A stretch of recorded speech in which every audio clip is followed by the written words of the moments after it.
Help me grow fast or slow, as long as I know you're digging for gold. Help me learn soft or stern, as long as I know you're digging for gold. Life's a movie, the ultimate trip. You should have been told you'd be digging for gold. Greetings, everybody, and welcome to another episode 31 of Digging for Gold. I'm Dan Goldberg, and don't forget, subscribe, like, and to do so, go to my website, dangoldberg.com. At the bottom are all these icons for YouTube, for TikTok, for Instagram, for Spotify. So don't forget to do that. Guess what we have today? A very special guest, another very special guest. Let me get my teeth right, okay? Joe Schreiber. And Joe, and by the way, you do writing as well? Do you write? I do write. Actually, my name in German means writer. Writer. I was going to say that, okay? Your name in German means writer. And Joe has a very interesting story. He is actually the head of TV at TU, which is Temple University Television. And for years, you were producer of the George Michael Sports Machine, which I think many of you have watched. I used to watch it all the time. I loved it. And then I find out that he's the guy, and I went like, amazing. So welcome, Joe. It's great to be here. You know what? Frankly, I wish I would have met you 20 years ago when the Sports Machine ended, because I decided to go into business for myself. Didn't realize how clueless I was. I could have used your coaching. It would have been my pleasure. It would have been my pleasure, really. And I do business coaching, but I don't wear a uniform, right? So I'm not that kind of. I'm a business coach. So it would have been my pleasure. So what's happening in media? What's happening in TV? Where do you see things going? You know, that was one of the questions that was posed to me when I was interviewing for the job to be general manager at Temple University Television. And things came full circle for me to come back to a traditional job in television. I had been at NBC for 23 years, from 1983 to 2007, actually. It's almost 24. Wow. And then I went into business for myself. I've done consulting. I did teaching and workshops. And so this opportunity came, and I was asked that question. And when I left, there's a long-winded way to answer it. Let me just take a step back. When I left TV, our show ended after 23 years because my boss, George Michael, who was a pioneer when he started, was a dinosaur in the end, failed to embrace the digital age. I get it. NBC came up with a policy then, NBC 2.0, cut $750 million from the budget, cut 750 jobs. Mine was one of them. Wow. So I vowed never to get left behind again, and my mantra became blaze a trail for storytelling in the digital age. That's great. That's what I'm here to do at TU TV. I don't want these kids to get left behind. So it's my mission to try to understand where the industry is going, how to prepare our students for it, how to make sure we have the technology for it as we get ready to move into a new building in a couple of years. Yeah, I know. I watch it being built. But here's the answer to your question, because I interviewed several general managers in television, including all the people I knew, some who were my former interns, some who were my colleagues. And every one of them said, we can't tell you where it's going, but I can tell you what your students will need to be ready to help go along with us. Mm-hmm. And really, it was for make sure these kids are taught to be a Swiss Army knife. They need to do it all in a way that I didn't have to when I started in the business 42 years ago. Wow. Yeah, it's a totally different industry now with social media and everything else and the overlap of all of it. When I look at it, and you tell me your thoughts, because we had Francesca Francois on, who has a talent agency in Manhattan, a literary and talent agency. And she said that a lot of the change, part of it, if I'm remembering correctly, was streaming. and embracing streaming.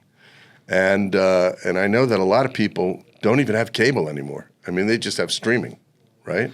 So when you look at that and you see that people are looking at their phone, watching TV on their phone, watching TV through streaming, through 85-inch televisions that are 2 inches thick, and you're at a place where almost everybody is young, right?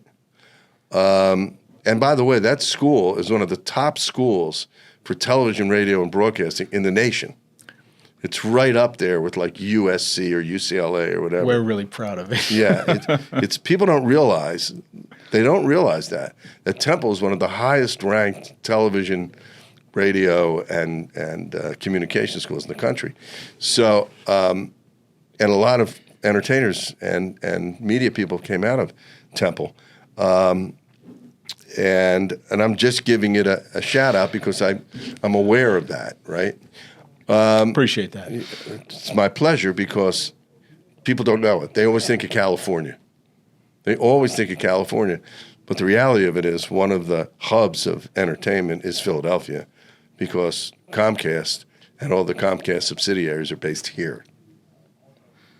So it really is one of the ultimate. We meet with recruiters all the time. Chris Blackman, who used to be a VP of news at NBC in Philly, heads our career services. So I will meet with him and these recruiters.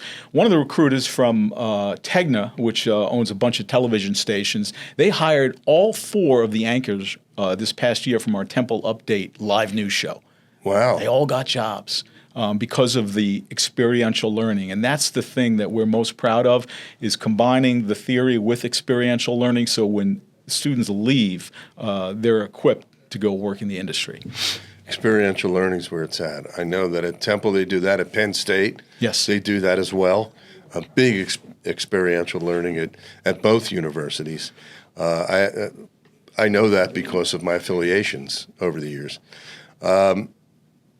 Tell me about how a television station runs. Well, I want to step back and address one of the parts that you mentioned because I think it's germane to where you're going with that question, and that's the streaming issue. Right. So my predecessor, Paul Gluck, who started TUTV 15 years ago, he's got a long history in working in this market. After the television station was established, he established a presence on the website. So you can stream TUTV on the web on templetv.net. But we also created apps for Roku, Amazon Fire Stick, Apple TV, and so forth. So if you're one of those people who's cut the cord, and most people, like under 40 have done so, you can still watch television. But I think it's important to understand, just because the way we consume TV is going away from the way you and I knew it as appointment viewing, go sit in front of that box. Right. It doesn't mean the actual production of it is obsolete. So what you're watching on your phone is still a highly produced show that can require a studio, modern technology in that studio, staffing in that studio, a control room, and then master control, without getting too technical. So you have all these jobs, all that needs to run. Now for us, we have a license with the city of Philadelphia. We're on Comcast on channel 1074, on Verizon on channel 45. We have to uphold the integrity of that license. And it's good until 2029, as long as we uphold the integrity of it. So there are standards, right. And there are production standards, and that's a challenge. You're encouraging kids to fail, right? Yeah. Because you want to be there. Mark Zumoff, who works for us in the sports media. Really? Yes. Mark Zumoff is the associate director of the Sports Media Center at Temple. Wow. And he had a great line when we spoke to the kids at the beginning of the year. He said, "You're here to fail, and we're here to catch you." And so you got to give them a chance to make mistakes, learn from them, but still uphold the quality of the product you're putting on the air. And that's what our challenge is. If I'm a general manager at NBC 10 or ABC 6, my biggest headaches are sales and ratings. Do we got enough people watching us? Do we have enough revenue coming in? Right? I don't have those headaches. And they're tied to each other. Exactly. I don't have those headaches. My challenges are different. What I just told you. Making sure these students are prepared and uphold the integrity of the license. Wow. Okay. Does the FCC come in also? Yeah, because your license has to be approved by the FCC. Oh, that's cool. Okay. And that world's changing. It is changing. Every day. How many students are there that work at the station? Well, we have 21 different shows. A lot of them are volunteer armies. There's one show that's been on for 17 years, a comedy show that is sort of the Saturday Night Live of TUTV, if you will, called Smash. Sometimes they'll have a crew of up to 25 people and an audience of 100. And some of the other shows, maybe it's 20 people. It's hard to give you a number because there are volunteers who show up for every show, and then there are classes that are set up. So there's a class that does the live Temple Update show. It's a real live news show. Best experiential learning that we offer. Same thing with Al Sports Update, live sports show. And then I'm going to teach a course for the first time this coming semester. It's a practicum class to get kids ready to work in conjunction with Fox 29 to help provide coverage of the World Cup and the 250th anniversary. Well, it's interesting because the Fox School of Business and Fox 29, right, the Klein School. Right. It's funny because as you're talking, years and years ago, back, I think the last dinosaur had already died. When I was at Temple, I was on a show on WRTI called the Comedy Workshop, and we did a comedy show every week, and it was fun and funny. I may add, if you could dig it up. And once in a great while, I will see one of those people who were on the show, and or hear about them. We had a reunion, I don't know, 20 years ago, maybe longer than that. But that was pretty cool. That's pretty awesome. That's a great station. I got my start in college radio, so I'm a soft spot for it. But they actually did a recording of John Coltrane's, one of his last concerts at Minton Hall at Temple. WRTI did the recording in 1966. And they turned it into a record, and they made special photos from it, and I keep those photos in my office. I think I was there then. Wow. Yeah, I think I was there because our show was in the basement of Minton Hall. Wow, yeah. Was it really? Yeah, that's where the studio was. That's incredible. That's where the studio was. It's wild.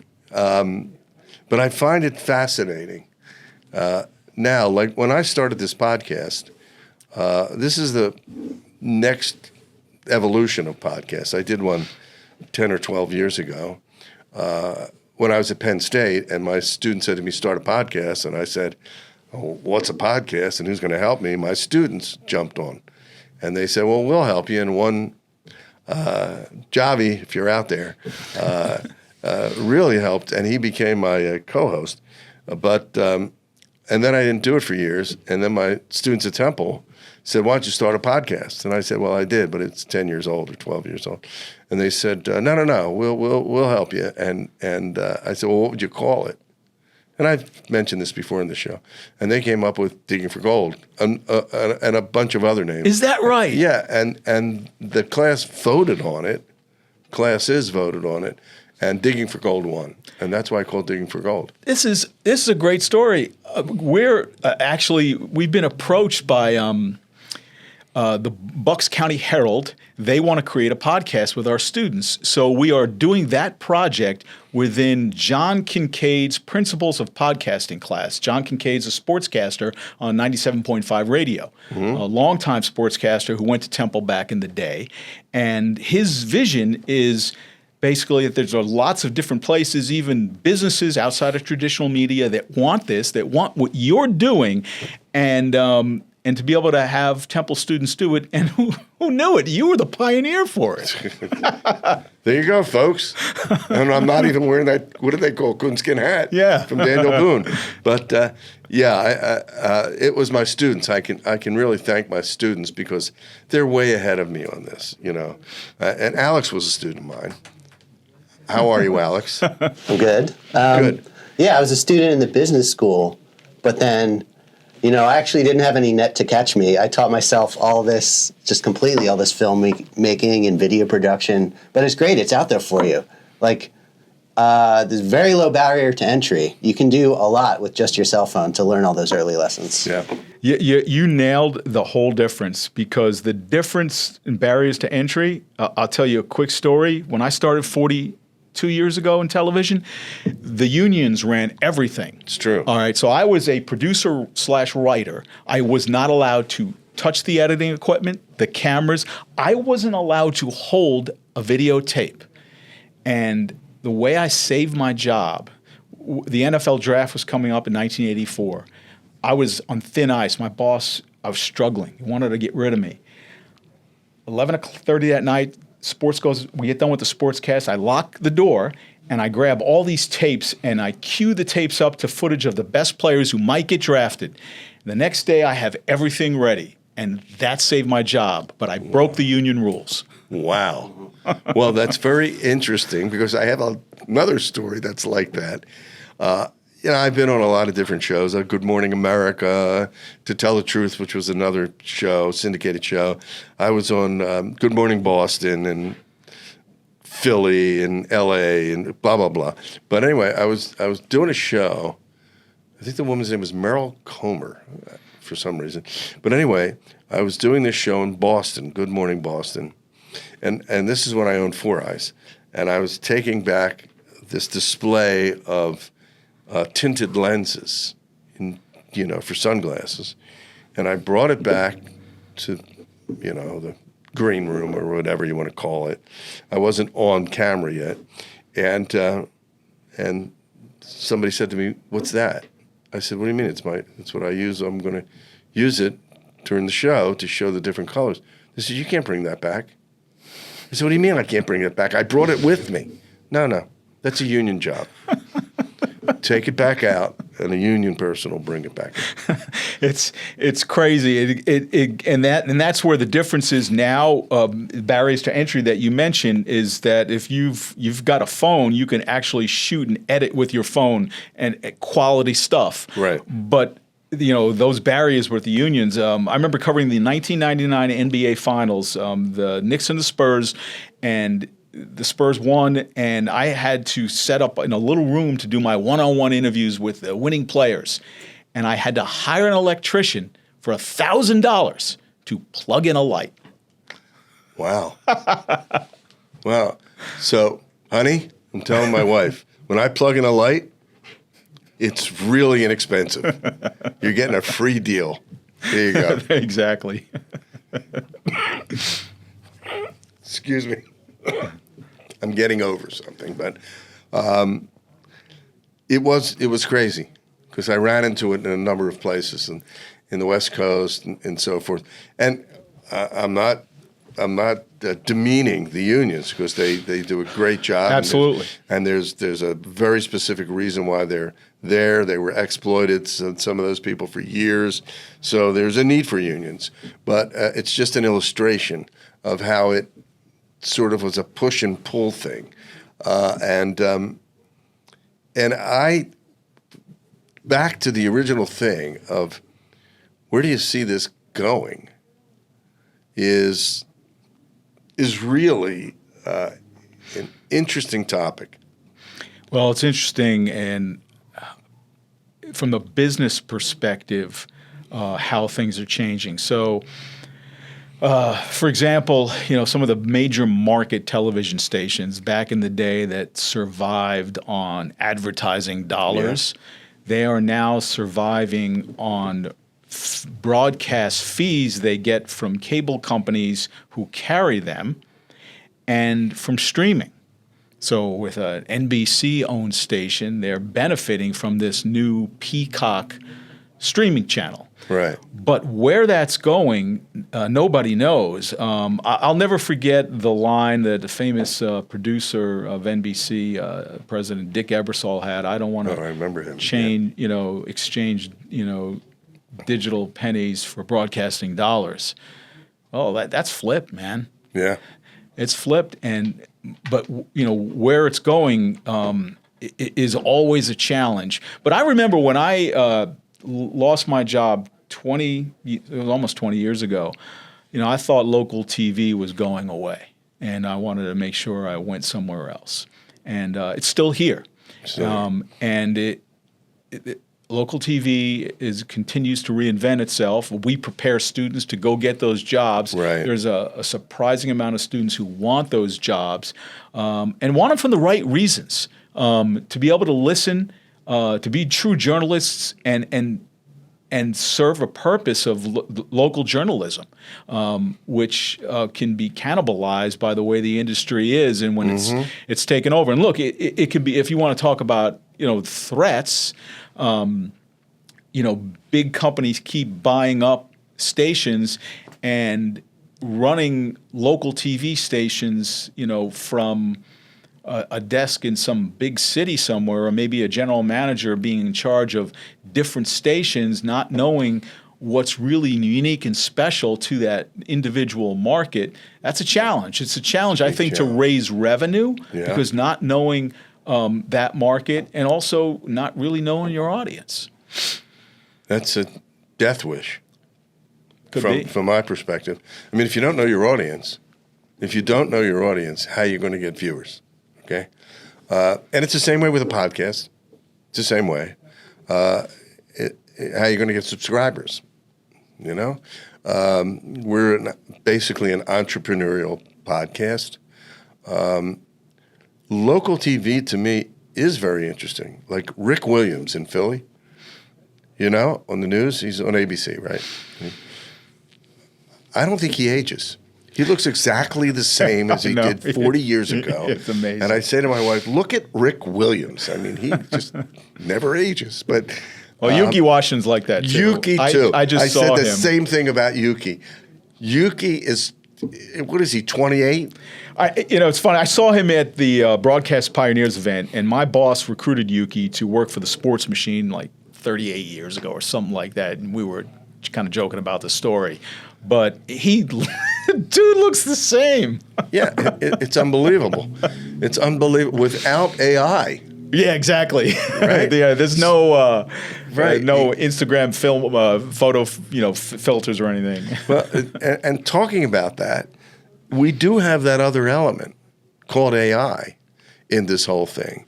It's a great example of local TV, network TV, social media TV, and the overlap and at the same time the innovation is Nick Shirley.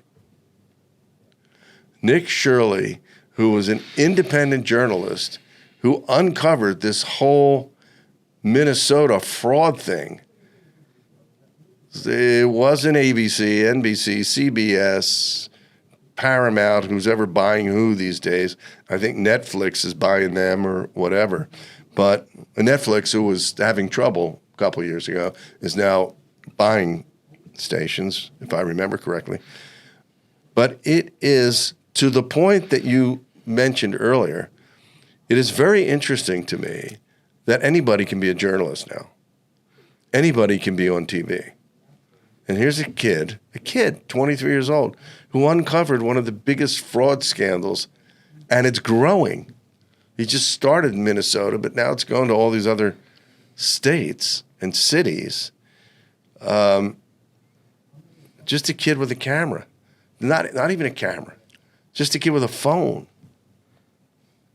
That's journalism. Yeah, it's somebody who is listening.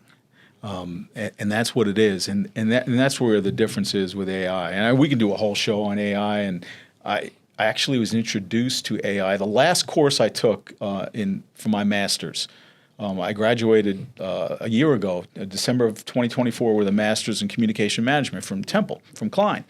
The last course was called Storytelling Through Innovation, and it was how to use AI for public relations campaigns. I learned a ton. I was ultimately turned on by one of the professors, Greg Feisman, to a book called Co-Intelligence by Ethan Mollick, who teaches at Wharton. He uses AI in his classes, and I learned about other benefits of AI from other books. There's also a flip side for it. And here's the flip side. Going back to this point about listening for journalism. Katie Murphy in her book says You're Not Listening, talked about the difference between what big data misses when it comes to gathering, even through the use of AI, information, and what the old school focus groups can get you.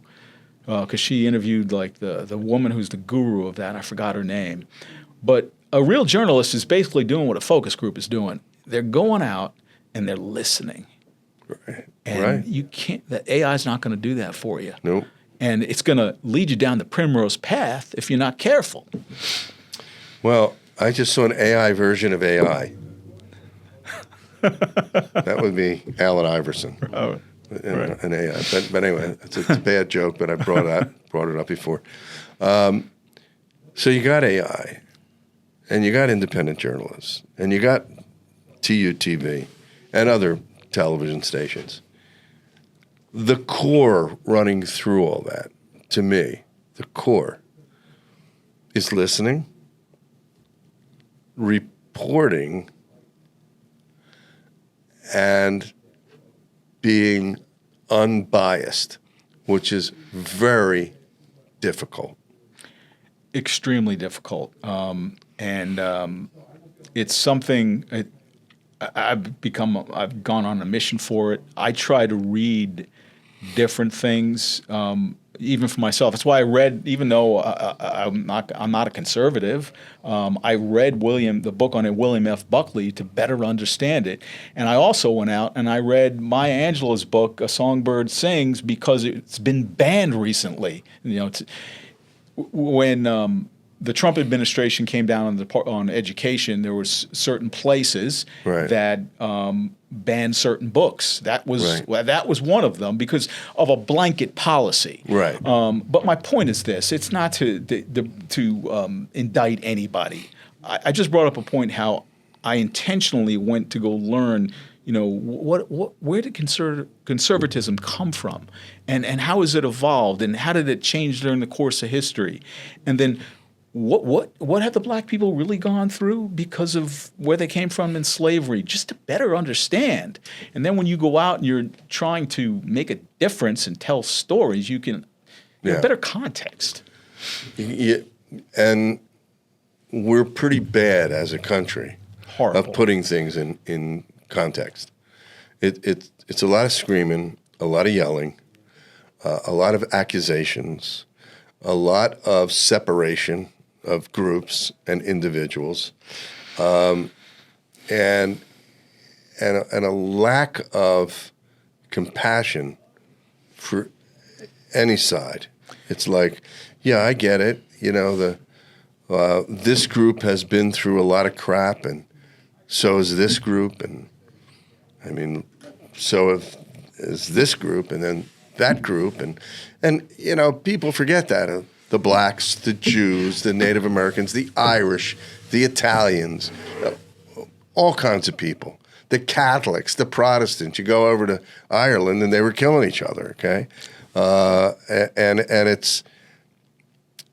it's crazy what we do. I mean, I look at us as a self-sabotaging species, and for us to exist, and it's going to be difficult. Because we're going through some crazy times right now. We have to sit with people and listen to them, and I believe that that's a problem. It is a problem, and it's also the way out. We do something at Klein every year. It's called the Student Conversation, and it's in line with the Luke Klein Awards. And the big recipient this year was David Muir, who anchors ABC's World News Tonight. They pride themselves on being the most watched news show. But he made a great point when he spoke to the students. And he said, at the end of the day, we have a lot more in common with each other than we all realize. And if we just came together and focused on that, we'd get a heck of a lot further. Now, I know that doesn't sound like brain surgery or all that complicated. Right. But it's some clarity to get when we're looking at this crazy landscape. It's a very crazy landscape, and we do have to step back, and we do have to appreciate different people, and not let ourselves get bulldozed, with crazy people screaming and yelling. And if you talk to them, they don't understand what they're screaming and yelling about, because I've questioned people about that. Likewise. There's a lot of ignorance, let's put it that way. And ignorance can breed hate, and hate can breed violence, and it's not good.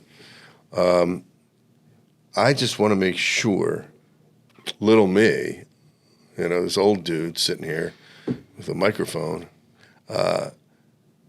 that we can survive as a species and get along with each other. Something has to change. Something really has to change. And hopefully the media will be the moving force. It can be the moving force for hatred, it can be the moving force for violence, and it can be the moving force for understanding and peace and camaraderie.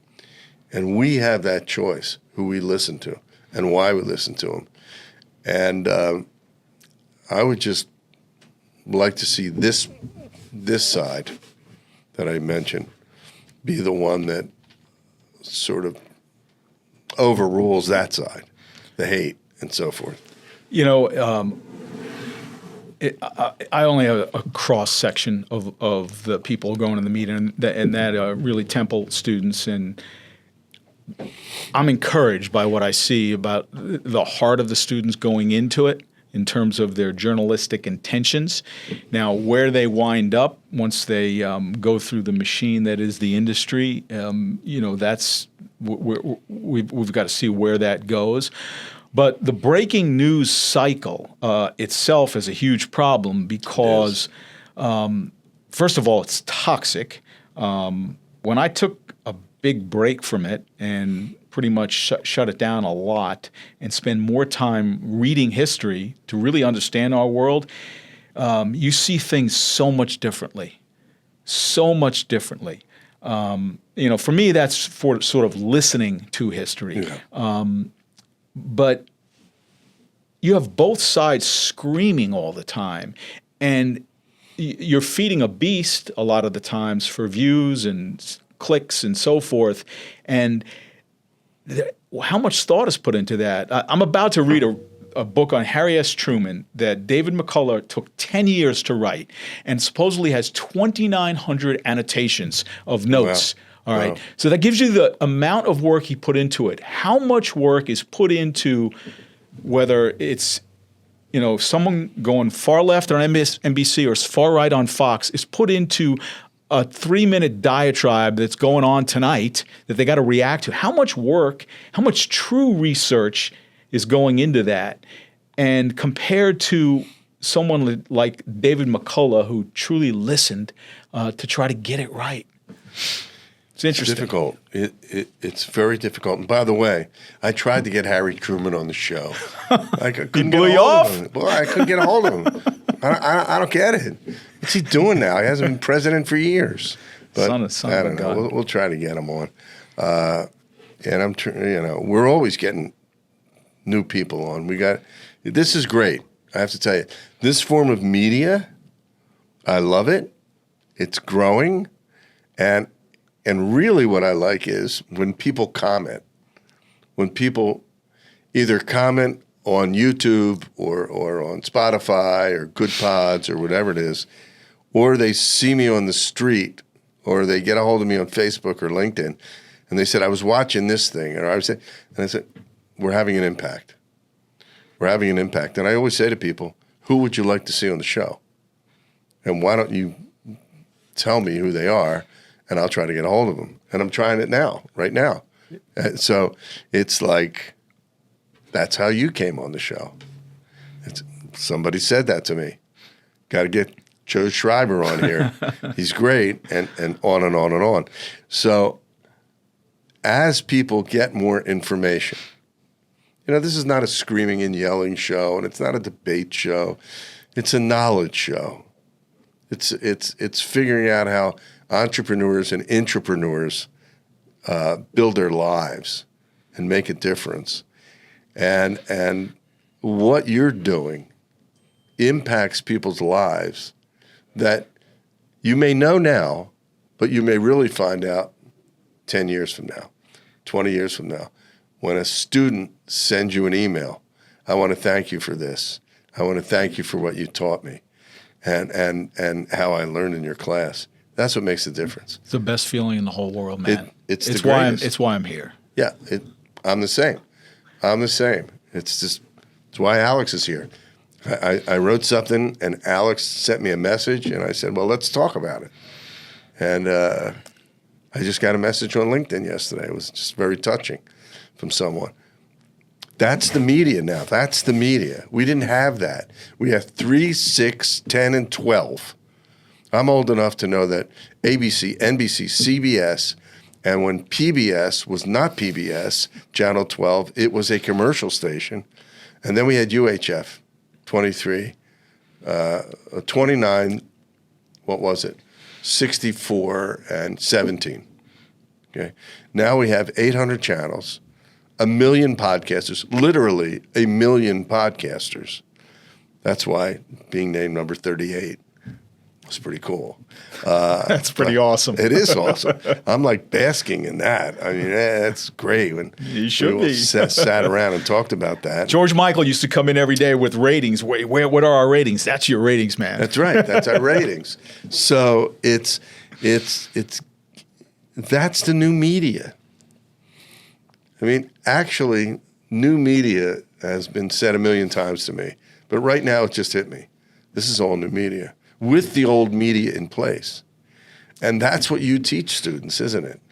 Yeah, absolutely. We just had a professor retire, Peter Jaroff. He led Temple Update for the last 17 years, a former executive producer at ABC6, great journalist, who called the job at Temple the best job he ever had. And the reason why I bring him up is because he said that he learned from the students all the time to keep the show. I said, how do you keep this relevant? He goes, a lot of times, a student will see something done at on a professional television station and say, hey, can we try that? And he was constantly reinventing how the show was done so that it remained relevant, and using the students to drive that while you're guiding them. That's a beautiful thing. Yeah. How do you get them to do it? Do you just tell them whatever ideas you have? Let me know. Yeah, you're open-minded. You ask. You set those boundaries right at the beginning. You make everything clear. What you can expect from that course and the way we're going to do this show, what those boundaries are, and what we're encouraging you to bring. And by the way, the one other thing I want to say about Peter that was great, he was just like any producer I saw in a control room. He was a real deal. He gave tough love in a way, like criticism that was clinical but not personal. Right. And I had a lot of the other stuff too. Right. There were people who just weren't good like that. Peter was great. And so many of those kids, and they all took it. Like, I watched them. They acted like people who were in a control room that I work with. And I'm thinking, they're getting it. They're getting it. They're not taking it personal. They're just trying to get better. Well, it's interesting because, this podcast goes all over the world. And I had some people from Turkey, Turkey. And I have who I call my Turkish son and daughter. And so I was talking to him about the podcast, and he watches the podcast all the time. And he said, my brother is watching it, who's also a good friend, and he said he has some suggestions. So I'm going to be with him tonight. So I said, well, call me. Okay? So they call me, and he tells me his suggestions. And some of them are really worthwhile, and I'm going to try to include those. And some of them are constrained by location, okay? And they kept saying to me, especially my Turkish son, he said, I hope it's okay to say, I hope you don't get angry about it. I said, no, not at all. It's the only way I learn. How am I going to learn what to do for an audience, especially a younger audience like you guys, if you don't tell me? I'm not going to, why would I feel bad about what you're telling me? You're teaching me, which is your point. You're teaching me what I need to do to expand this thing. And that's what we all have to do, I think. I think it's the secret to life, and it's interesting. The more I've come in contact with some older people, is how much more humble they get as older that they get. Yeah. There was this 16th century author, Michel de Montaigne. Another person I was trying to get on the show. I wish you. If I'm coming, I'm going to sit in the studio for that. If you get him, You're on. But he wrote on his ceiling. He was like accomplished in French society and kind of retired to write. And he wrote on his ceiling, "I know nothing." And the whole idea was he was just trying to learn something new, right till the day he died. And George Raveling, the former basketball coach, yeah. who recently passed away. Yeah. Villanova, right? Yes, he went to Villanova. In fact, George Raveling was a security guard for the I Have a Dream speech, asked Dr. Martin Luther King for the speech, handed it to him, and George kept it forever. And people wanted to buy it. He said no. He finally donated it to Villanova, and they loaned it out. But my point about George Raveling is he recently died at 88. In his book, What You're Made For, he talked about how he keeps a learning journal. And I copied this from him. When he reads books and he highlights, he takes the highlighted stuff, the good stuff, and puts it in a journal. 88 years old, he's doing this. The other thing he does that I always remember, he said when he starts a meeting, he writes 80-20. Listen 80% of the time, talk 20% of the time. This is wisdom. This is true. It's great salespeople know that. You listen 80%, you speak 20%. That's it. That's how you do sales. And that's how you learn what they need. Right. Well, that's it. Sales is finding out their, quote, pain points. What do you need? And then turning, or what do you want, one or the other, and turning maybe a want into a need. But you got to listen to people. You got to build. And that's, I love watching certain shows that teach me things. History. I was an anthropology major, and I learned a lot. Yeah, anthropology. That after I flunked out, like I flunked out of Temple. I think I talked about this. Yes, I did, with a .80. So the one course I passed was weightlifting, weight training. Okay, was a 1 credit course. I see you still got the guns. Well, I work on it every morning, but.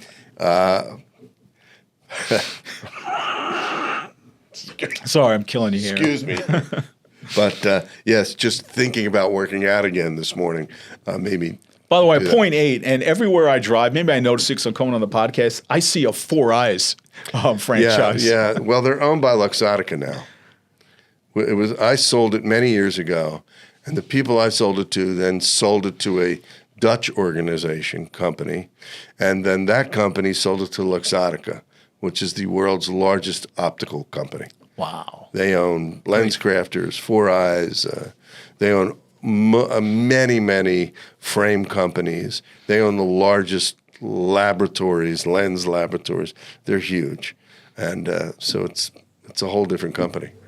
It's a lifetime ago, but it was unique. It changed the optical business, that's for sure. and the way doctors and lawyers and everybody else markets. I mentioned that before. It was a Federal Trade Commission, and the Senate Select Committee on Small Business cited the way we did things and noted me as reasons to change the regulations for professionals to advertise. Wow. Yeah, it's pretty crazy, And it all led up to now. It all led up to you and me sitting in this room, and Alex behind the camera, former student, talking about how to use media, what media does, how influential it can be in a positive way, in a negative way, and how to teach people to run all that stuff that makes media what it is. Well, the internet loves that Luxottica story where like all the expensive sunglasses, I think they own maybe Ray-Ban and Oakley. They do. And, They own, you see that all the time. Yeah. They're almost like a monopoly now. They're getting to be, except for the independent ophthalmologist, the independent optometrist, the independent optician. But even the independent opticians and ophthalmologists and optometrists that have dispensaries, they depend on a lot of Luxottica companies for their frames and lenses. It's weird, but it is what it is. You can never find good like $45 sunglasses. It's either like $11 gas station or $300 Oakley. You used to be able to. There's no like. I own 4 eyes, but I'm cheaper than that. I've got a sunglass problem. I like the Maui Jim, so that's not good. Yeah, but. well, my brother owns one of the best optical stores in the city. Is that right? The Eyeglass Works in Manioc. Shout out to my brother Jack. 4407 Main Street. It's a great store. And I got to check it out. Best of Philly, all that stuff. But yeah, I'm still an optical guy, and I will adjust your glasses, But it's interesting because the innovation that we brought to optics is the same kind of innovation we're trying to figure out for media.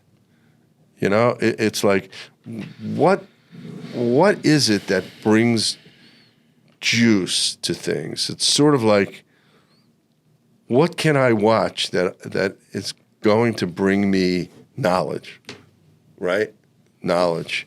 George Raveling, right? Finding things out. And it's interesting because George Raveling was a coach, an NBA coach too. And Bo Kimball talked about George. I saw your Bo Kimball stuff. You did. And he's terrific. His guy. Michael Jordan story was great. Guy. I love him.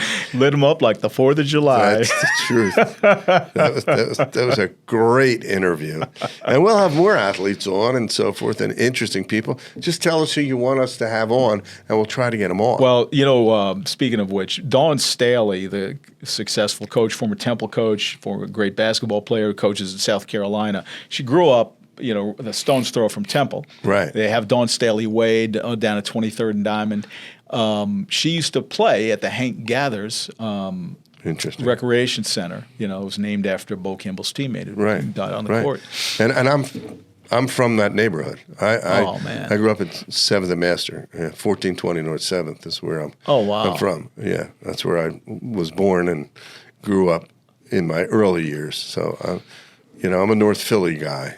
That moved to Northwest Philly, but I did live in L.A. for a little while, and I had stores in so many major cities, and spent a lot of time in Chicago and Miami and Baltimore and Washington and Boston and San Francisco and so many places. You came back home, and I came back home because I love it here. I'm a Philadelphian. I love it here. Just like people who are from Chicago love Chicago or L.A., whatever. And I find there's a certain soul to this city that I found was unique. So that's what drives me to be a Philadelphian. But, everybody has their likes. And, somebody's from New York, they're from New York. And I always say it's our northernmost suburb, which they go crazy and want to scream at me and everything. And I said, I'm just kidding. It's a joke. But interestingly enough, as an aside, I did read in the World Atlas, I think it was, where they listed the New York, Philadelphia metropolitan area as one area with 30 million people. It was like one of the top metropolitan areas in the world. That's And I went like, what? mind blowing. You know, it's funny when you read his history, like the Ben Franklin biography, and how the population of Philly dwarfed New York back in the day. Yeah. Yes, and I always wonder, another thing about television and media, I'm trying to get Ben on, but he's dead now. But if Ben Franklin came back, if Julius Caesar came back, if whomever came back, Moses, Jesus, whoever, if they came back, but let's take Ben because he was an inventor and so forth. What would he think about now? What would he think was the most amazing invention now? Would it be computers? Would it be media? Would it be television? Would it be the airplane? Would it be air conditioning? What would it be? He was an optical innovator as well. He was an optical innovator.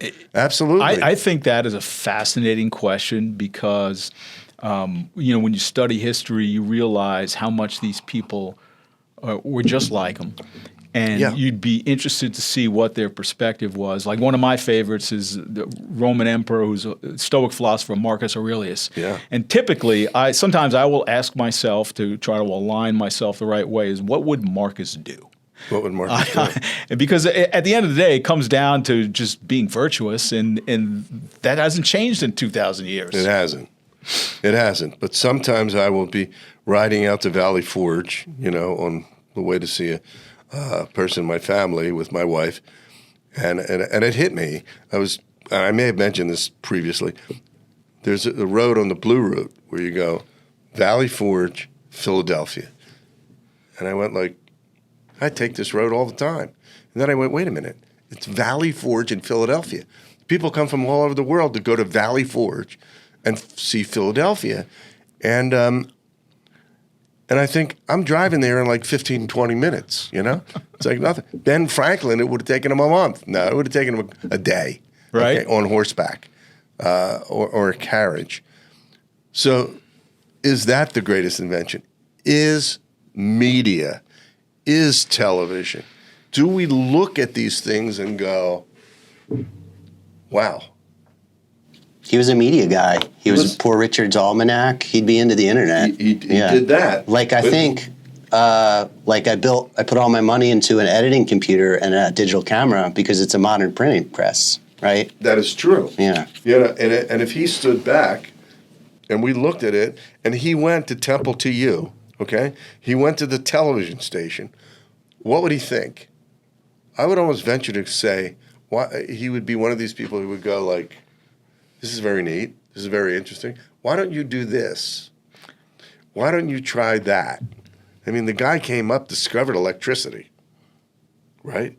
So I often wonder what people in our past would think. It's one of the great inventors, Thomas Edison. People would ascribe to, oh, gee, he's just a genius. The guy just worked every day to try something new by asking the questions that you're talking about. How would this work if we tried this? And by trying those thousands of things, that's how you got the few things that he did. But it's having that mindset. I think that's exactly it. I think the interesting thing that you're talking about is, how much better are we because we have certain kinds of media? Well, think about it. When the automobiles were invented, people were petrified it was going to ruin the world. And look how much we rely on them. But we know the negative side. We know about pollution. Right. We know about vehicular accidents and so forth, which was a big concern back then. Same thing now with social media. We can get the word out to save somebody's life with a tweet, but we're also killing our youth with anxiety and depression because of social media. That's correct. Right? So how do we change that? How do we use the media to change that? And then I think the answer to your question is we have to, as much as we come up with these innovative ways to innovative things, we have to be just as innovative to balance them and monitor them. And the next frontier is AI. It is the next frontier, and how do we balance that? That's the big question. But I think that will find its balance eventually. To me, anyway, I think so. And then that will lead to another balance that will be needed, you know? I agree. So, and it's the history of the human species. Right? You know, that's the way it is. One thing leads to another thing, leads to another thing.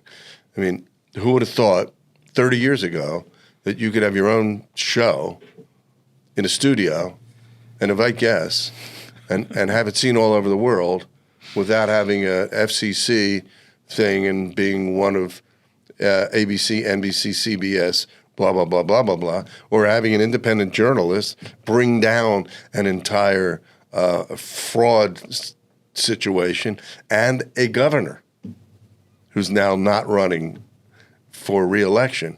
And some kid finds this out along with an older gentleman and changes the world. And that's or the state, anyway. It's pretty fascinating because think about all the infrastructure you needed for an old school television station and network, the building, the people, the technology, and now this little room here, this is going worldwide. Yeah, it's grown worldwide. And it just fascinates me because when you, on my analytics, I can see what countries are watching the show. And it's fascinating to me. Wow. It's just fascinating. Yeah, people in Australia watch my surfing stuff, and people in... That's awesome. Yeah, and people in England and South Africa watch my BMW stuff. So interesting. Yeah. And we have the same for this one. Mm-hmm. We have Australia, UK, South English Africa. Speaking. Yeah. We have Turkey. We have countries in South America, Mexico. We have... I can't even remember all of them because it says click here for more. And there's a whole list. Thank you, by the way, all you folks. Thank you very much. Keep spreading the word and subscribing because you never know. And plus we have Joe Schreiber here from TUTV, which is pretty cool. It's very cool. And we could watch, for the Philadelphia area people, how do we watch TUTV? So if you've got cable and if you've got Comcast, TUTV is on channel 1074. If you have Verizon, it's on channel 45. If you watch it on the internet, templetv.net. And if you've got Roku, Amazon Fire Stick, Apple TV, just look for the TUTV app. Is it also on YouTube? No, we don't have an actual YouTube channel. Oh, okay. Okay. So 1074. 1074 on Comcast, yes, sir. Wow. It's amazing, isn't it? Yeah, it's. I got to give Paul Gluck the credit for getting us going. We just celebrated this is our 15th anniversary this year. Wow. Well, congratulations. Thank you. 15 years of 15 television years. at Temple. Yes. Well, is it WRTI TV? Nah, just TUTV. So we have WRTI as the public station now, which I'm a big fan of, and we have WHIP radio. WHIP? Yep, that is pretty hip. It is. WHIP. Well, what? Or a whip. It's a whip. It's a whip. Interestingly enough, my son was on RTI. My older son had passed away, and he had a show for 5 years called Friday Night Fusion. Really? Very popular. And he wrote a lot of music. He was it Jazz Fusion? What? Jazz Fusion? Jazz. I'm a Jazz big Fusion. fan of that, man. Yeah, just look up. I'm sorry Friday about your Night son, Fusion, man. Yeah. But, he's always there. He's always there. So this has been a very interesting conversation. I love talking to you. Yeah, I'm so used stuff. to.